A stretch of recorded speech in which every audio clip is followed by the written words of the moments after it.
Attada bir kuş var, kanadında gümüş var. O kuş gitti gelmedi, illa bunda bir iş var. Halep'in yollarında, Çimeydim göllerinde. 6 saat olaydım, Boyar'ın yollarında. Giderim yetleyen yok, oldum kebabım yok. Ayrı bir köyüne gidip benden öldürüyorum.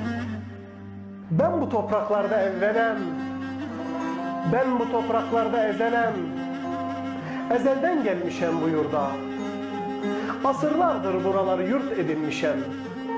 Beylikler kurup, hakanlar büyütmüşem. Hep yüreğim Poyraz'a atmış, Poyraz'a bakmış gözlerim. Bir işaret, bir ses beklemişem kavim kardeşten.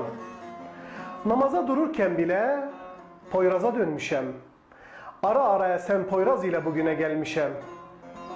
Ben Türkmenem kardeş, Türkmen.